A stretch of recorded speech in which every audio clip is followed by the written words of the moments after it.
Une semaine d'actualité sociopolitique qui se décrypte sur ESAE TV. Chers amis internautes, bonjour, bon réveil, bienvenue sur Info Hebdo de ce samedi pour lequel j'ai convié en plateau Habib Arandessi. Il est le président d'honneur du mouvement socialiste révolutionnaire. Il sera face à un analyste politique qu'on ne présente plus sur les plateaux d'émission de ESAE TV, Antoine Adoukonou. Avec eux, nous parlerons de cette nomination à l'Institut national de la femme qui fait couler beaucoup d'encre de salive depuis certains jours. Nous parlerons des actions en faveur de la libération de Joël Frédéric Aïvo de Riki Amadougou. Nous parlerons de Candide Armand-Marie Zanaï et du parti politique Les Démocrates.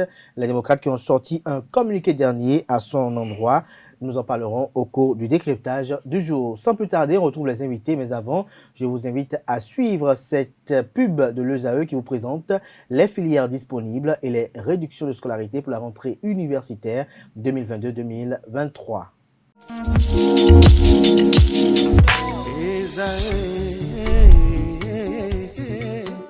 Bonne nouvelle pour la rentrée académique 2022-2023, l'École supérieure d'administration, d'économie, de journalisme et des métiers de l'audiovisuel ESAE vous ouvre les portes de ses différents sites. À Gbedjomende, à Bomé-Calavi, à Kpakpa et même à Parakou, l'université ESAE vous offre des bons d'études et des demi-bourses dans toutes ses filières en licence 1, 2 et 3. Et pour les 100 premières inscriptions en master 1 et 2, bénéficiez des demi-bourses. Nouveau bachelier, vous avez au moins la mention assez bien, inscrivez-vous vite à ESAE et bénéficiez d'un bon de 50 000 francs CFA. Étudiants, étudiantes et nouveaux bacheliers, payez 200 000 francs CFA en sciences de gestion, sciences économiques, sciences juridiques et en administration des affaires en licence 1, 2 et 3 et 500 000 francs CFA en master 1 et 2, 250 000 francs CFA en administration générale, administration des finances, journalisme et métiers de l'audiovisuel en licence 1, 2 et 3 et 600 000 francs CFA en master 1 et 2. Alors, inscrivez-vous vite et profitez des offres exceptionnelles mais également d'un enseignement de qualité à l'université d'excellence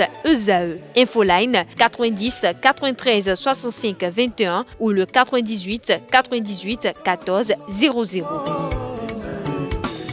ESAE, l'excellence a un nom.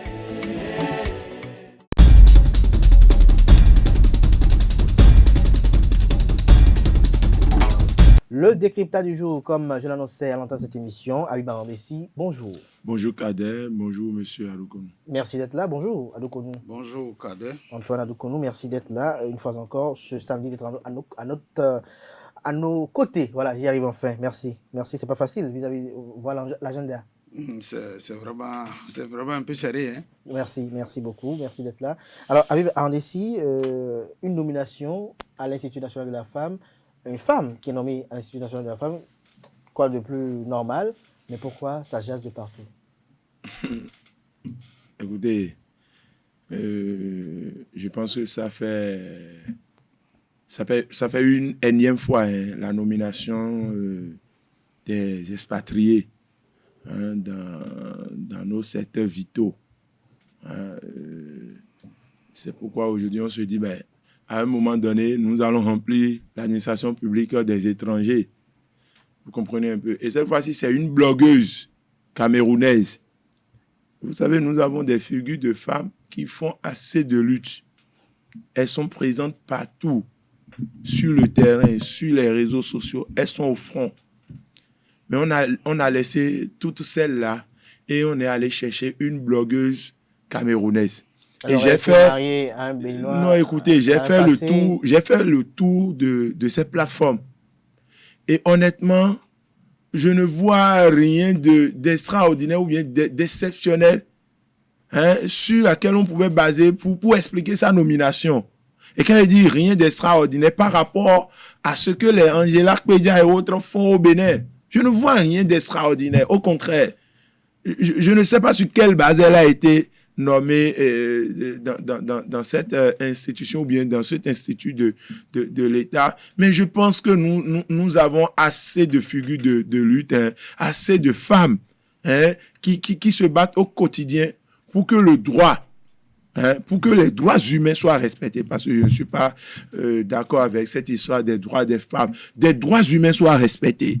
Mais on a laissé toutes celles-là, on est allé chercher une fois encore une Camerounaise. J'ai mal pour mes sœurs qui se battent au quotidien et qui soutiennent. C'est aussi ça, qui soutiennent les actions du chef de l'État. Je pense qu'on pouvait puiser dans ce réservoir-là et trouver une figure de lutte au Bénin au lieu de nous faire parler encore une fois. Antoine Azoukonou, cette même actualité. Bon, je crois que ce qui est normal, c'est que ça soit les Béninoises et les Béninois qui soient promus. C'est ce qui est normal.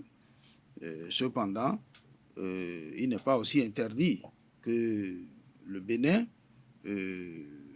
fasse aussi la promotion peut-être de cadres étrangers, puisqu'il se trouve que des Béninois aussi sont promus dans d'autres pays.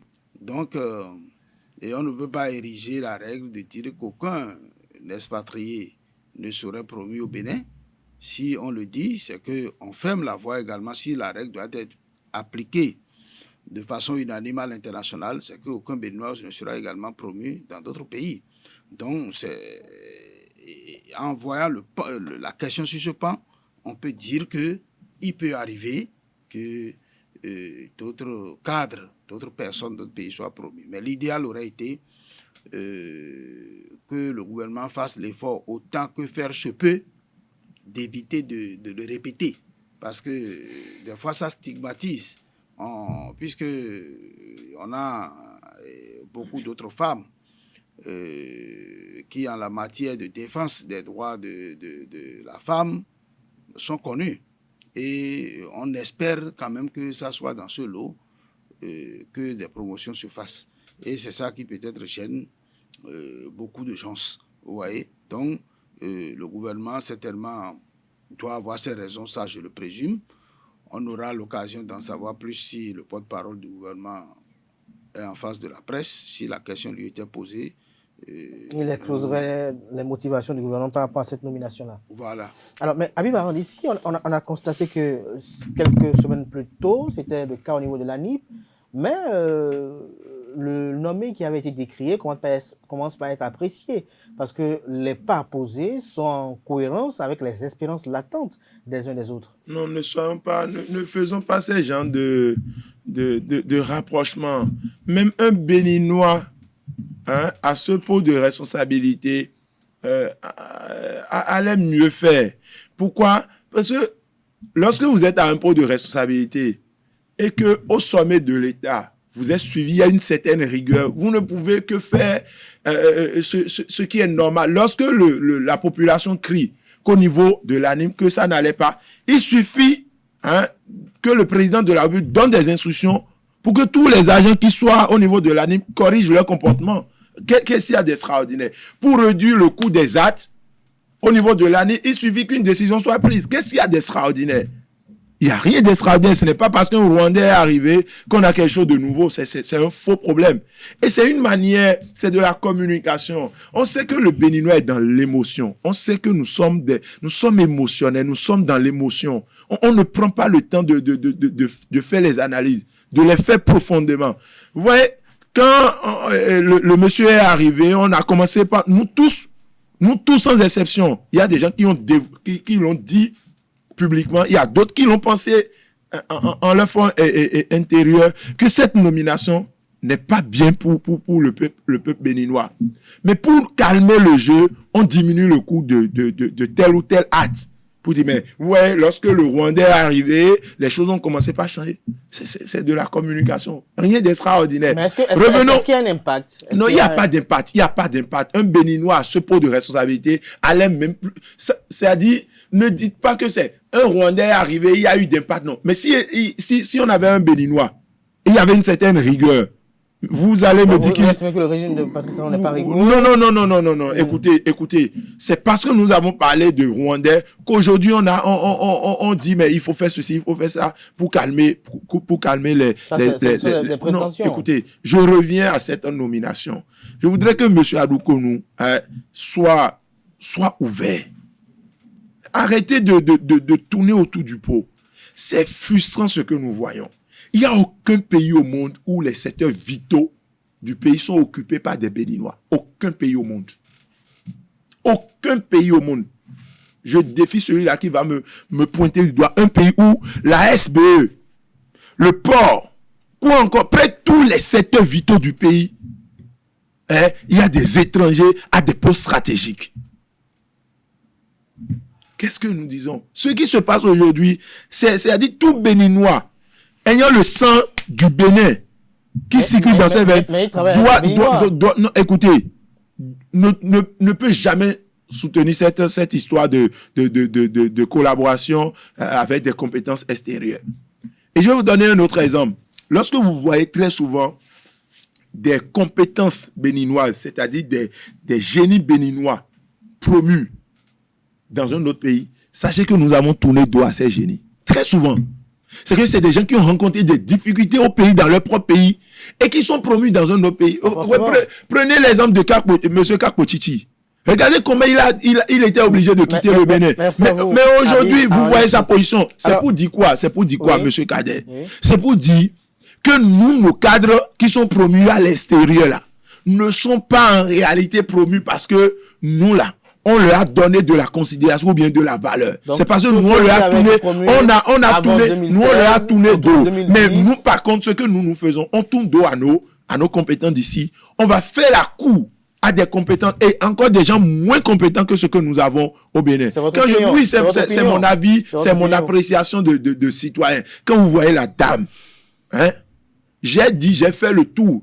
Je suis blogueur aussi. Je suis sur les réseaux sociaux. On ne peut pas être jeune, activiste, acteur politique aujourd'hui sans avoir une partie sur les réseaux sociaux. Mais je ne vois rien d'extraordinaire par rapport à ce que certaines femmes font très bien même. Mais allez dans les colloques, allez voir nos femmes en train de défendre la cause des femmes. Et vous allez voir que ça n'a rien à voir avec ce qu'on nous a amené pour dire d'occuper. Moi, je regarde la caméra et dis, monsieur le président de la République, si c'est des compétences, nous en avons au Bénin. Puisez dans le réservoir qui est autour de vous. Merci Abiba Arnessi. Antoine Adoukonou, je me retourne vers vous.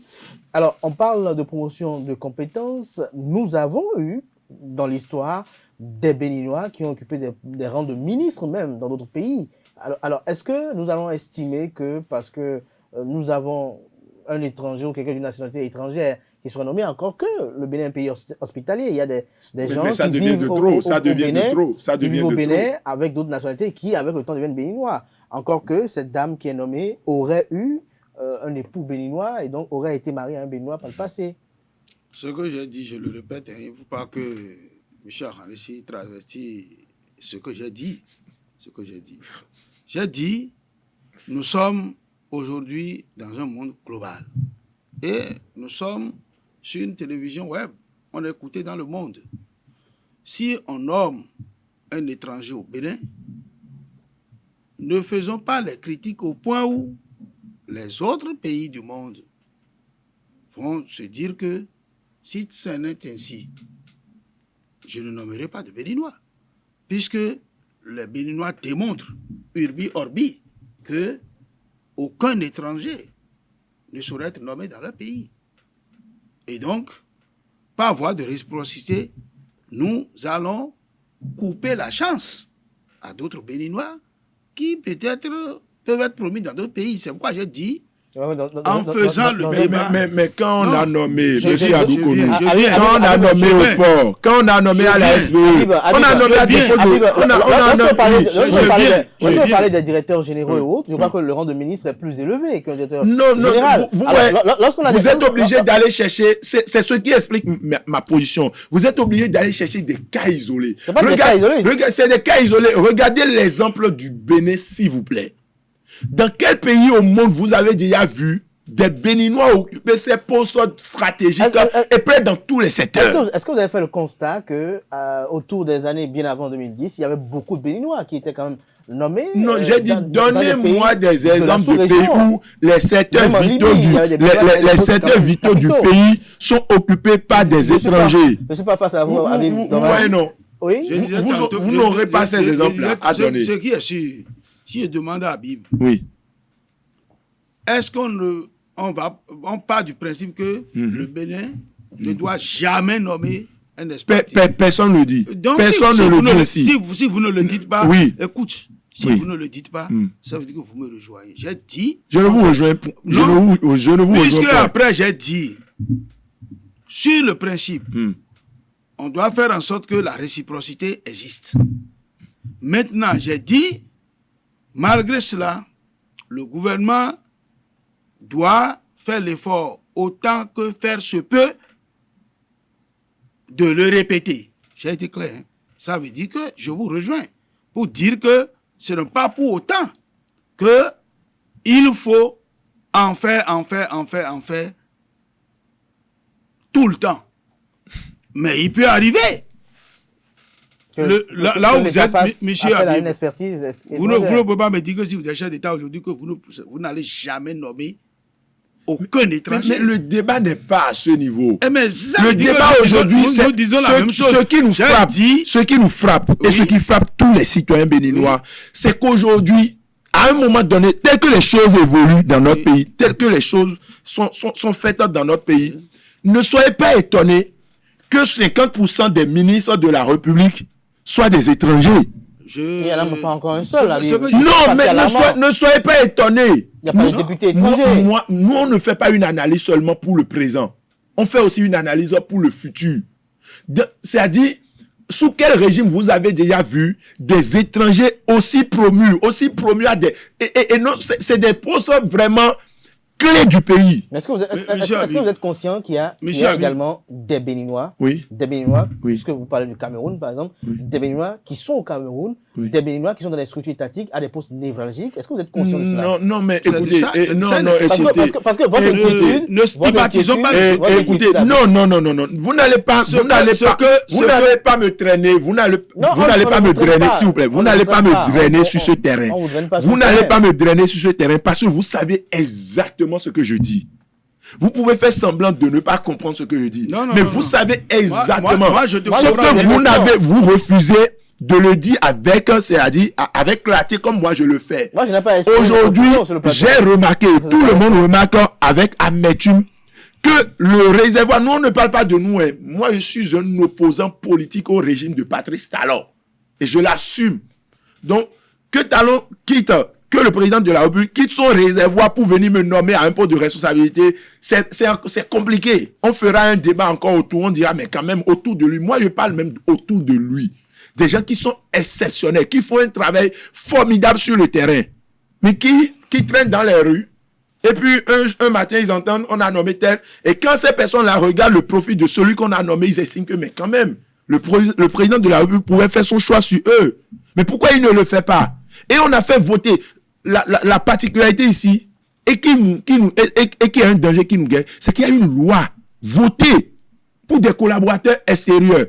Et depuis que cette loi est votée, suivez le comportement du chef de l'État en matière de nomination. Ça doit vous inquiéter, vous qui êtes les soutiens du pouvoir. Et nous après, c'est vous êtes au premier plan. Et nous après. Et c'est nous qui parlons aujourd'hui. Nous, on pouvait rester tranquille et regarder. Et dire, mais écoutez, il fait la fête à ses collaborateurs, à ses amis, à son réservoir immédiat. À ses partisans politiques. Merci, Habib Arondissi. Je crois que... Oui, pour finir ce sujet. Je crois que M. Habib... ne veut pas prendre le temps de m'écouter. Puisque nous disons la même chose. Peut-être que M. Arondissi fait de l'activisme pour montrer que non, j'ai été clair. J'ai dit, on ne peut pas dire aujourd'hui que le Bénin ne peut jamais nommer un étranger. Que si on le dit et qu'on s'entend sur ça, ça veut dire que les autres pays qui nous entourent aussi finiront par nous appliquer la même règle.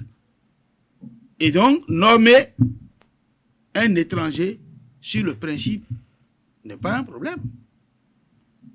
J'ai dit après que ce n'est pas pour autant que le gouvernement doit en répéter, un peu pour signifier que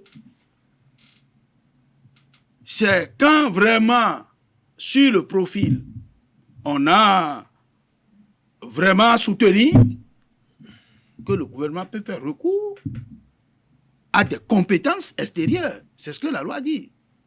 Cette loi n'est pas une loi qui ouvre la voie à une nomination des étrangers et à tout bout de champ, non. C'est quand on a vraiment besoin de compétences qui sont ailleurs, qu'on peut exploiter, qu'on peut le faire.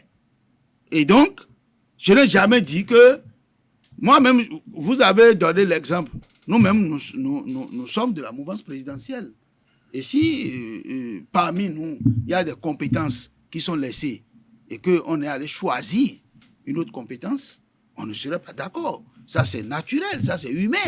Vous voyez. Donc, je ne saurais de ma position promouvoir la nomination des étrangers au détriment des Béninois.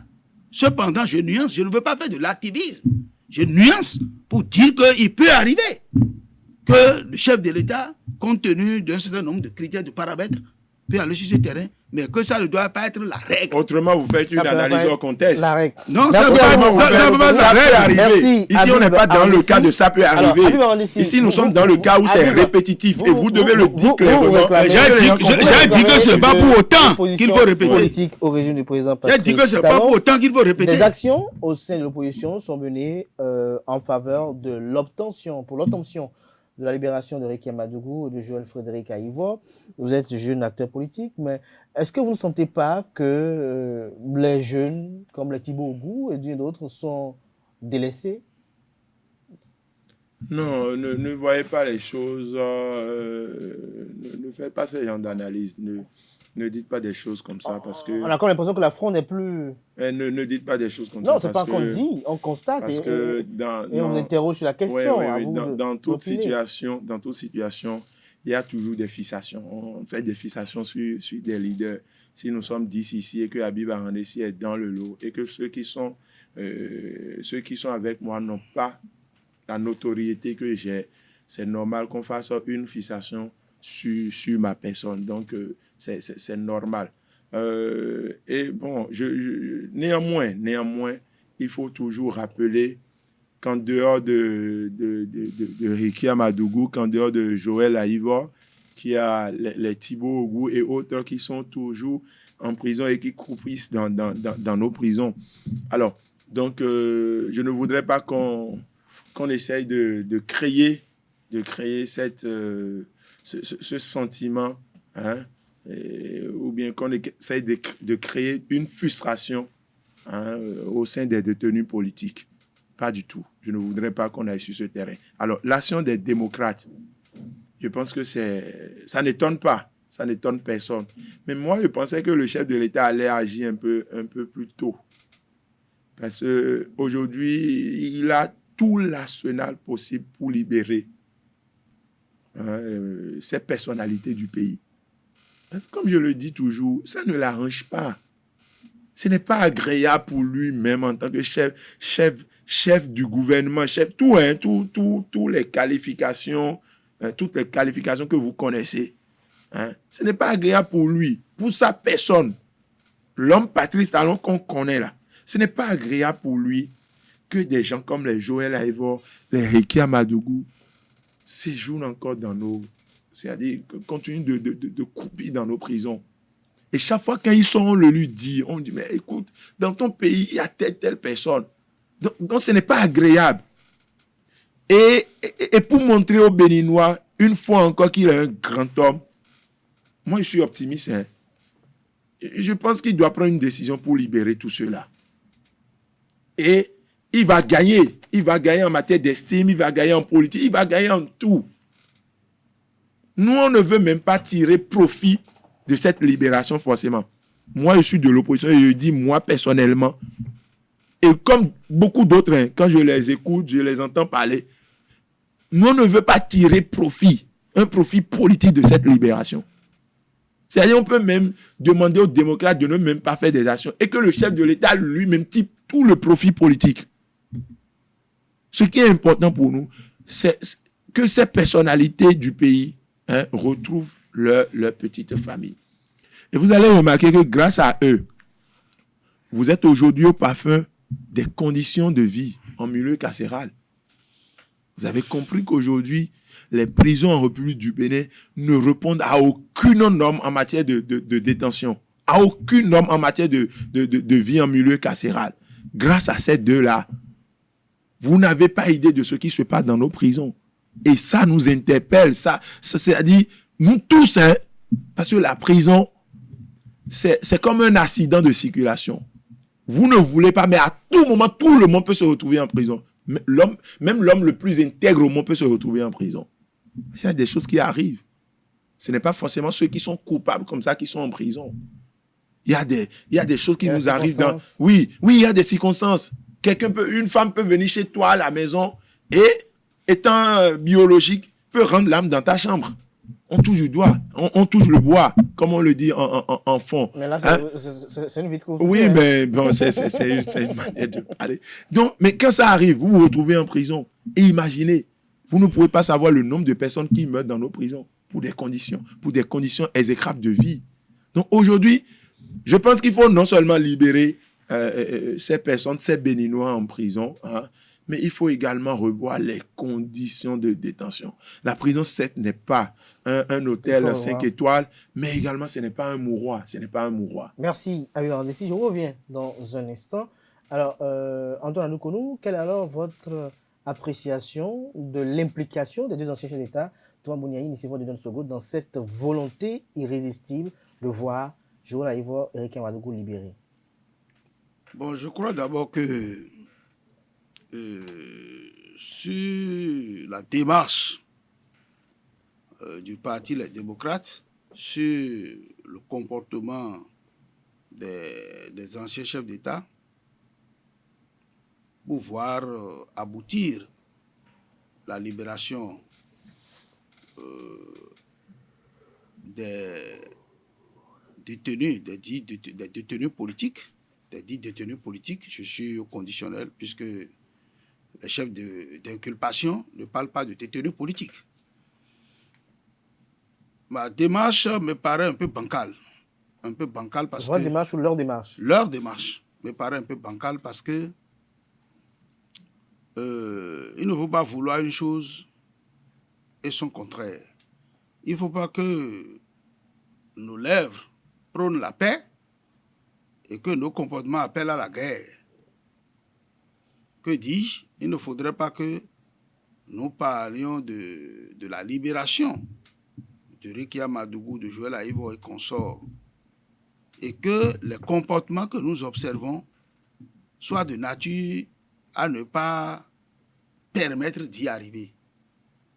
Qu'est-ce que j'allais dire? Tout le monde sait qu'aujourd'hui, les instruments juridiques que nous avons pour prétendre avoir une certaine libération de ces gens, c'est que nous avons l'amnistie, nous avons le droit de grâce et nous avons tout dernièrement la loi de suspension de peine. D'accord? Il y a deux qui sont intimement liés à la volonté du chef de l'État, c'est-à-dire le droit de grâce et la suspension de peine. D'accord? Ça, c'est le président de la République qui en décide. Nous avons la loi d'amnistie qui se vote au Parlement, mais souffrez que même au Parlement... Les démocrates ne sont pas majoritaires. Ne sont pas majoritaires. C'est le chef de l'État et qui a quand même sa majorité à l'Assemblée nationale. Ça veut dire que, pris dans tous les cas, le chef de l'État se trouve, pour moi, être un pilier essentiel dans ce dossier.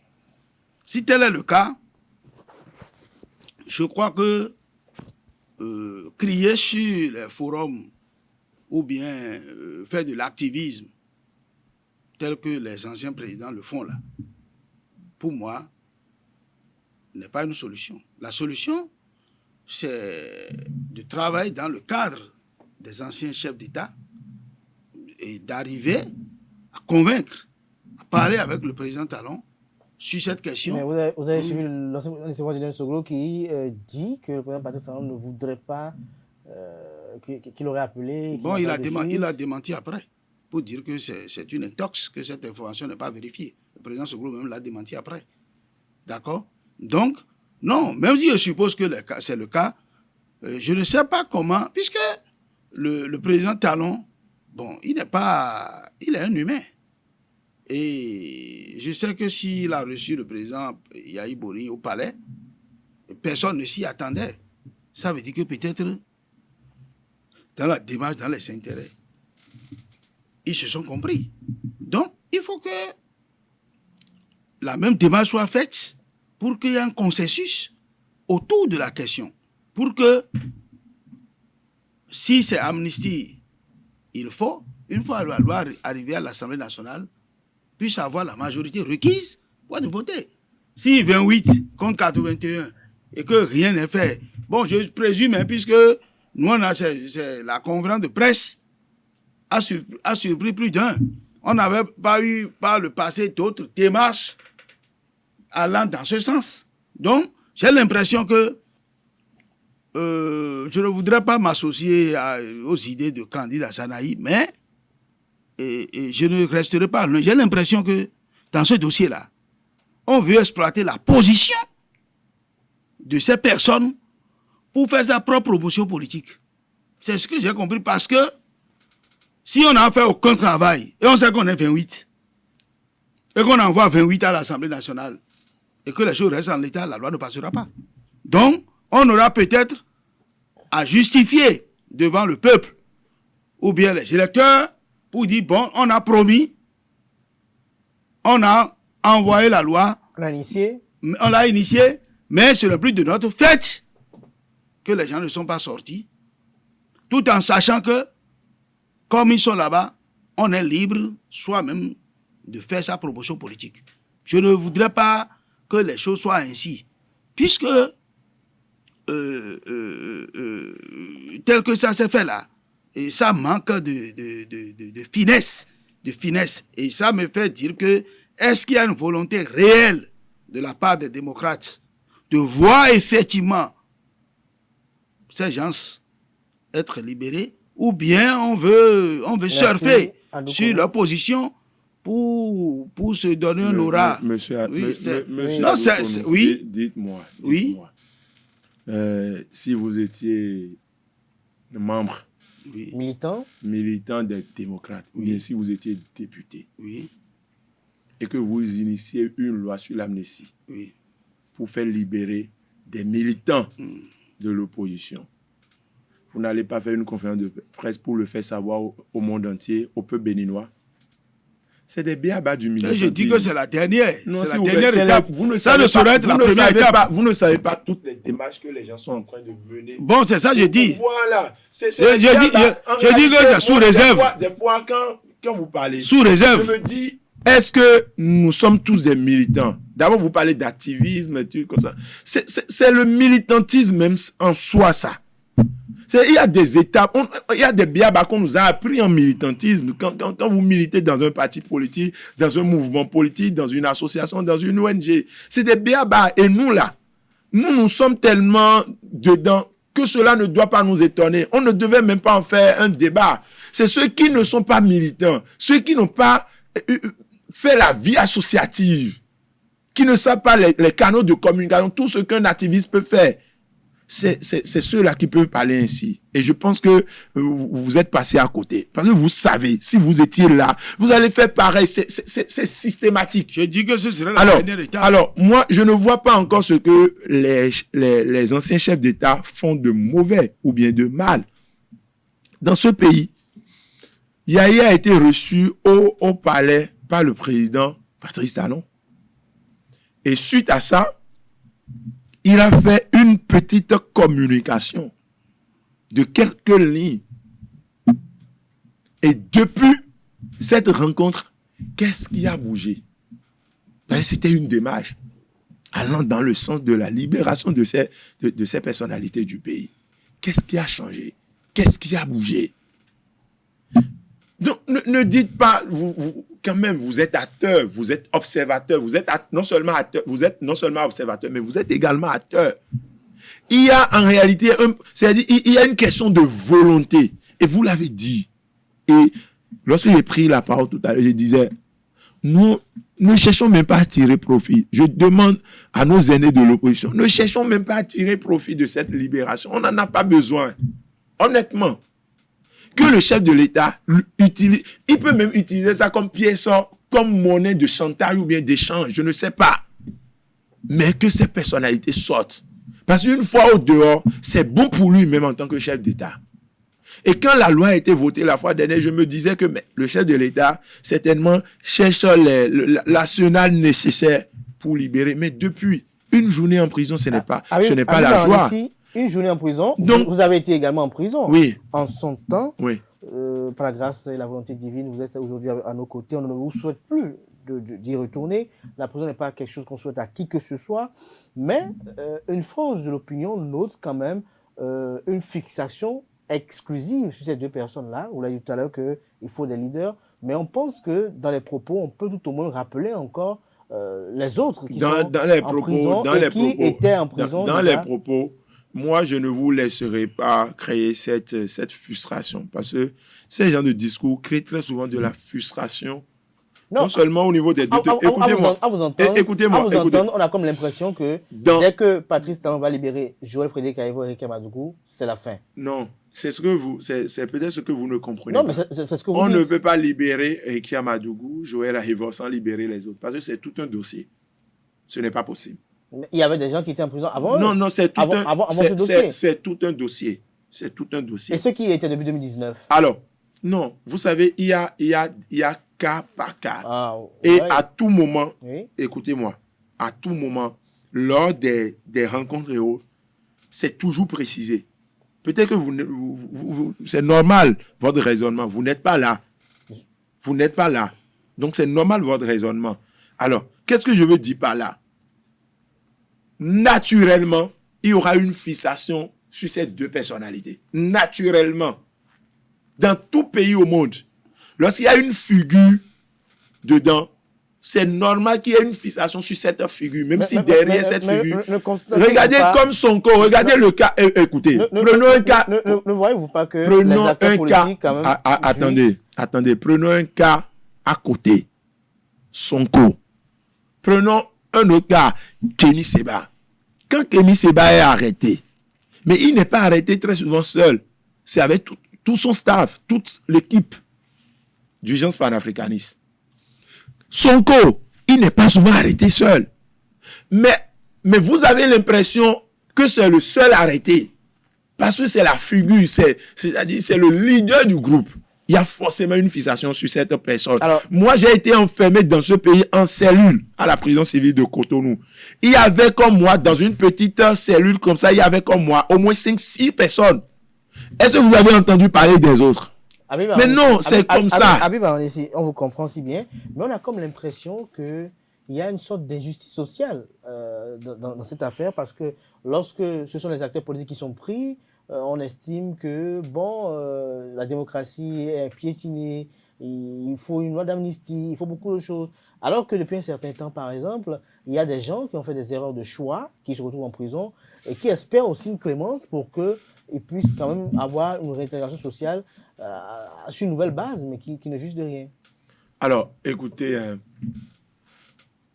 ce n'est pas quand un acteur politique est arrêté, automatiquement, on pense à... Surtout lorsqu'il y a l'opposition. Non, écoutez, il faut voir, regardez, je vais prendre un cas que beaucoup, les gens surfent, ils parlent, mais refusent de voir la réalité. Lequel? Je vais prendre le cas de Komi Kouché. C'est un cas, tout le monde dit non, il est jeune, il a été ministre, comment il a trouvé l'argent? Mais regardez la procédure.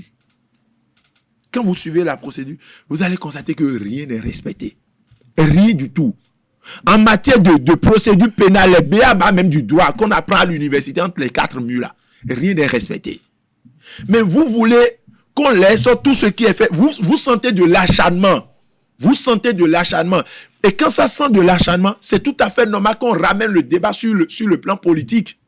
Quelqu'un disait tout à l'heure sur ce plateau que on met ça au conditionnel parce que les chefs d'accusation ne mentionnent pas. Dans aucun pays. Lorsqu'on vous suit, on a comme l'impression qu'il y a une justice qui juge les mouvanciers et une autre justice qui juge les opposants, puisque dans la mouvance également, il y en a qui croupissent en prison. Monsieur Cadet... Qui ont peut-être à en reprocher Monsieur Cadet... à cette procédure. Monsieur Cadet... ne Thomas Agbeva, par exemple, non, s'il vous plaît. Qui nous a quittés. Monsieur Cadet, ne faisons pas montre de... C'est-à-dire... Ne faisons pas semblant, ne continuons pas à faire semblant. Non, c'est pas dans un pays comme le nôtre, les opposants ont leur justice. Ah, ça, c'est votre opinion. C'est moi mon opinion. C'est ce que vous pensez. Dans un pays comme le nôtre, là, la manière dont on traite les opposants, c'est toujours, ce n'est pas de la même manière on traite dans les autres. Donc les mouvanciers qui sont en prison. J'ai été en prison. J'ai été en prison. J'ai fait la prison.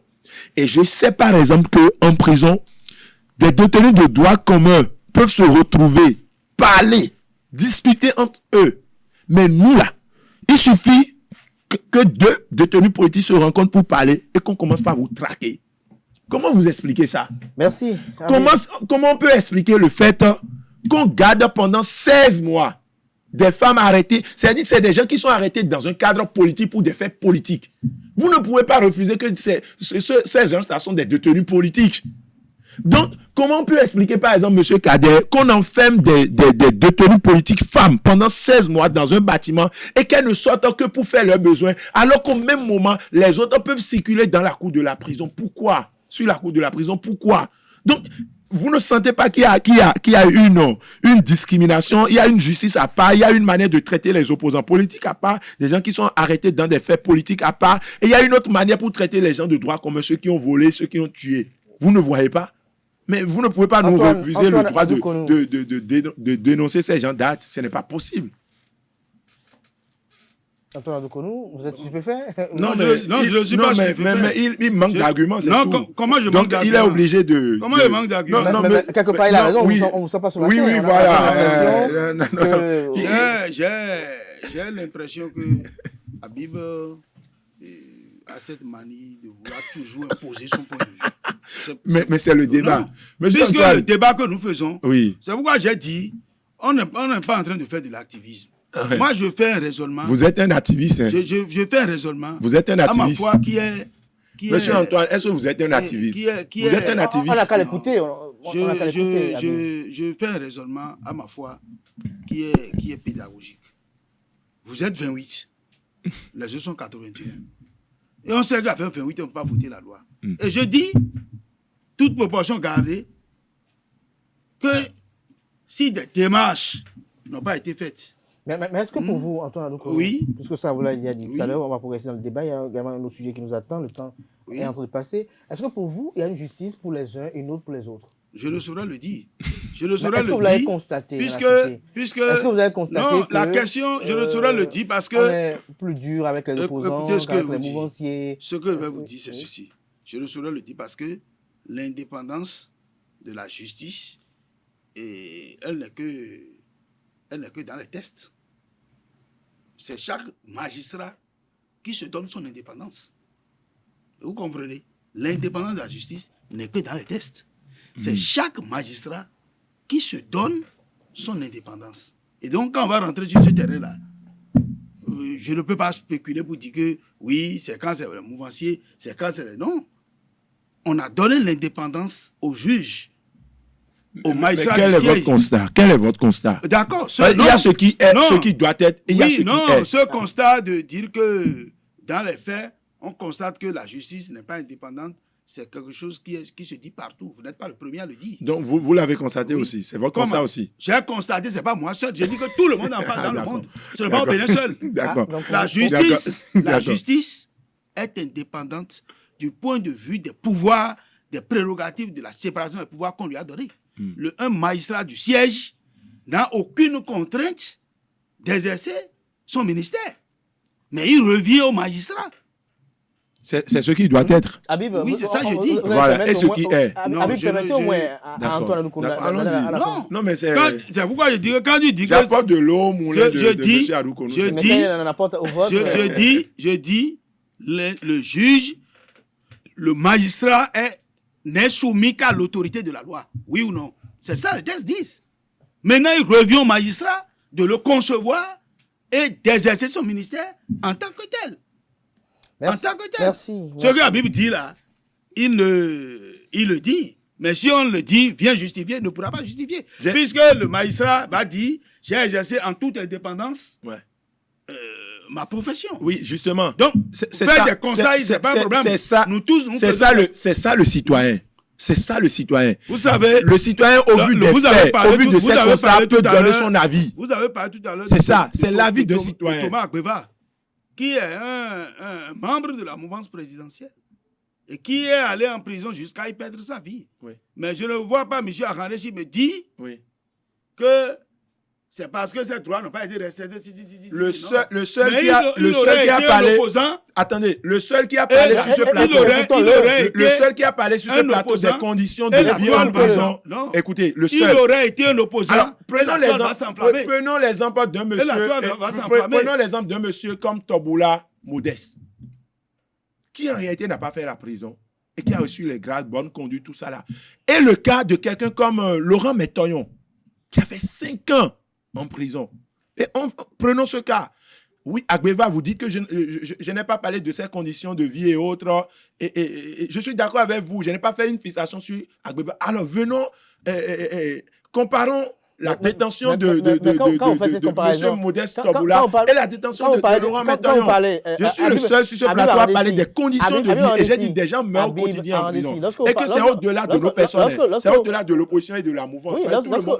Lorsque vous parlez d'acteurs politiques et qu'on parle de détention, et qu'on vous dit que quelqu'un comme Thomas Agbeva, qui a eu à occuper ses fonctions qui ont été les siennes, qui a exercé, il a été au service de la République tel qu'il a été, qui a battu campagne pour la mouvance Ubi Torbi, comme on le sait, et qui nous quitte dans ces états.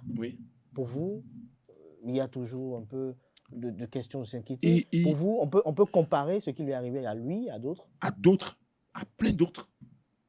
Vous avez fait la prison, je ne vous le souhaite pas. Prenez votre micro. Mais c'est pour cela. Mais justement, ou bien on ne se comprend pas. Non, écoutez, parce que je suis le seul ici à parler des conditions. J'ai comme l'impression que pour vous, les conditions sont néfastes, sont mauvaises, que pour les opposants. Non, écoutez. Parce qu'après Agbeva, il y a d'autres cas. Non, écoutez. Je ne suis pas en mesure de vous donner des arguments. Il y a au quotidien, j'ai fait des mois en prison. Des gens meurent au quotidien dans nos prisons. C'est-à-dire, faute de conditions favorables. Et je l'ai dit sur ce plateau. Je n'ai pas fait une fixation sur M. Agbeva parce que ce n'est pas mon rôle de faire une fixation sur lui. Je suis un activiste, un militant, un acteur politique aguerri. Donc, il y a des choses que je ne peux pas, il y a des positions que je ne peux pas prendre sur un plateau de télévision. Cela ne veut pas peut-être dire que je ne pense pas. Vous comprenez? Donc, je ne peux pas faire une fixation sur M. Agbeva, ce n'est pas mon rôle. C'est le rôle peut-être de M. Antoine Adoukonou. Vous êtes acteur politique aguerri, vous êtes acteur politique averti, vous avez votre position sur les plateaux, mais entre candidats Zanaï et les démocrates, que se passe-t-il? C'est de bonne guerre. Hein. C'est de bonne guerre. Je pense que Candide est dans un autre rôle et les démocrates également. Et le président Candide ne manque aucune occasion pour tirer à bout portant sur... Mais est-ce qu'il n'y a pas un fond de vérité dans ce qu'il dit? Écoutez, moi, j'aime trop écouter le président Candide Azanaï. Pas sa personne. La personne de quelqu'un ne m'intéresse très souvent pas. Il est court, il est long. Non, ce n'est pas moi. Ce n'est pas ce qui me motive. C'est ce que la personne fait sortir de sa bouche. C'est ce qui me permet, en tout cas, de faire un pas de plus dans cette vie. Et quand vous suivez le président Candide Azanaï, il y a sur des points où je ne suis pas du tout d'accord avec lui. Mais il y a d'autres points, je suis quand même d'accord, parce qu'il ouvre certaines brèches, je dirais, ou bien oui, certaines pistes d'analyse, et qui, à un moment donné, nous-mêmes, nous posons la question. En tout cas, moi, je me pose la question, mais quand même, cette analyse, avec ce qui se passe, il y a une certaine logique. Je suis d'accord que tout ce que le président Candide Azanaï dit n'est pas à rejeter. Mais sauf que nous n'avons pas la même méthode, la même stratégie. On sent que le président Candide, au lieu de réellement faire le combat face à tout ce qui se passe dans le pays, il crée des conditions pour tirer, pour montrer que les autres ne sont pas là pour le peuple et qu'il est le seul à défendre ce peuple. Donc, c'est normal que les autres aussi montent au créneau pour dire, mais écoute, arrête. Et depuis que le président Candide Azanaï a commencé par parler, à faire le tour de ces cellules de base, vous n'avez pas vu la réaction des démocrates ni des autres partis politiques qui se réclament de l'opposition. Mais à un moment donné, en tant que formation politique, il fallait réagir. Et je trouve légitime la réaction des démocrates. Et je pense que c'est une très bonne guerre. C'est de bonne guerre. C'est de bonne guerre. C'est de bonne guerre, selon vous aussi? Bon, je crois qu'à l'épreuve du temps, tout va se faire savoir. Puisque les démocrates aujourd'hui sont ceux qui sont dans l'opposition à l'Assemblée nationale. Donc le peuple les a à l'œil. Et au moment de jouer les rôles d'opposition, on les verra à l'acte. Et on comprendra si c'est Azanaï qui a raison. Et ils ont commencé par des conférences de presse. Je ne refuse pas, c'est ça. Je dis que la loi ira à l'Assemblée, puisque visiblement, je dis, bon, on va voir. Le temps va nous enseigner. Ne soyons pas pressés. Le temps va nous enseigner. Peut-être que cette loi d'amnistie, qui a peu de chances pour moi d'être votée, va être finalement votée? Non, sera rejetée et je reviendrai voir Andessi ici et on va faire le point. Mais si cette loi est rejetée, je ne le souhaite pas. Non, si cette loi, je ne souhaite pas que ça soit rejeté, puisque la question de la libération des détenus politiques et du retour des exilés politiques a pour finalité de pacifier la vie publique nationale. Et donc, en termes de paix, ce n'est plus pour moi seulement la question des démocrates. C'est la question de tout un peuple, de tous les acteurs. Mais on n'a pas l'impression. Non, c'est pourquoi la démarche des démocrates est une démarche politique que de résultats. S'il vous plaît. Que de résultats.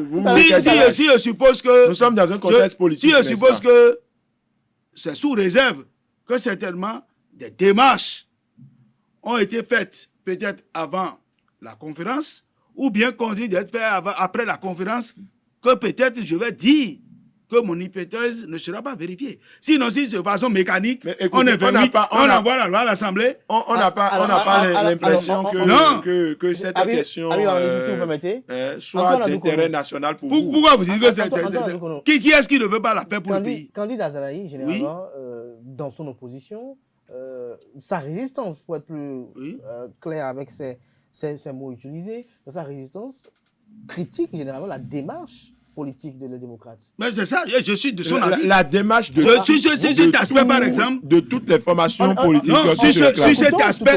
Sur cet aspect, par exemple, moi, je suis sur la position d'Azanaï. Puisque je dis que nous sommes 28 face à 81, qu'il faut faire quelque chose d'abord. Quelque chose qu'il faut faire là. Est-ce que vous êtes allé à la source pour comprendre tout ça? On est en politique. J'ai dit... Des fois, quand M. Abikonou parle, j'ai l'impression qu'il n'est pas un acteur politique. Quand vous voyez... On ne peut plus parler comme de simples citoyens. Quand vous voyez dans la conférence de presse... Vous et moi là, vous savez que... Quand vous voyez dans la conférence de presse s'il vous plaît, des démocrates, oui. Ceux qui doivent vous accompagner pour voter la loi, oui. Ils sont même stigmatisés, on les critique. Oui, justement, mais justement, monsieur Antoine, comment on veut obtenir... nous ne sommes pas sur la cour familiale, sur une cour familiale. Nous sommes dans le contexte politique. D'accord. Des fois, quand vous parlez, monsieur Antoine, non, s'il vous plaît, si j'avais en face de moi un citoyen lambda. C'est le résultat qui importe. S'il vous plaît, monsieur Antoine, si j'avais en face de moi un citoyen lambda qui parlait ici, ou bien monsieur Calais qui est journaliste. S'il vous plaît. Ce qu'il dit, c'est qu'il dit que lorsque vous êtes député de l'aide démocrate, vous êtes 28, vous introduisez à l'Assemblée nationale cette proposition de loi-là, et que vous avez forcément besoin de la contribution des députés de la mouvance pour ça prospère, à moins que vous-même, vous savez consciemment que vous introduisez une initiative qui va échouer, et que vous vous mettez encore à critiquer les mêmes, est-ce que ça ne fait pas un jeu... Si vous le dites, je peux comprendre. Je réponds, si vous le dites, je peux comprendre. Mais si M. Abikonou le dit, c'est-à-dire, j'ai l'impression qu'il sort, c'est-à-dire qu'il enlève son manteau ou bien sa veste d'acteur politique. On peut se critiquer, on peut se lancer des piques et se retrouver le soir autour d'une loi et voter. Nous sommes en politique, monsieur Antoine. Merci. Vous avez vu des opposants politiques, des ministres qui se sont attaqués, des acteurs politiques qui se sont attaqués, mais qui ensemble ont pris des décisions. Mais ça là ne doit pas nous étonner. Nous savons les jeux politiques, les démarches politiques, les coups de patte politiques. Mais quand vous analysez comme un simple citoyen, justement, vivement, laissez les citoyens parler ici. Nous avons un niveau donné et nous devons montrer aux gens que, mais au-delà même de toutes ces critiques, les gens peuvent se retrouver au soir de toutes ces démarches-là ou bien au soir de tous ces débats-là et se retrouver autour d'une table et décider même quelque chose pour le pays. C'est ça, c'est comme ça se passe. Vous avez beaucoup de choses à dire. Je crois que c'est sûr que après la conclusion de cette émission, vous allez vous retrouver encore pour... Mais voilà, c'est ce que je disais tout à l'heure. Sur ce plateau de télévision, un simple citoyen qui nous suit peut dire, mais les gars là, c'est des ennemis. Attention. Mais lorsqu'il va nous voir en train de manger à côté, ou bien en train de faire un combat à côté, il sera étonné, il va dire, mais c'est les mêmes, c'est ça le jeu politique. Merci à vous, Habib Arandessi. Merci également à Antoine Adoukonou. Merci à tout un chacun pour vos analyses. Merci à vous, chers amis internautes, pour l'attention accordée à ce programme télé. Sans vous, nous ne sommes rien.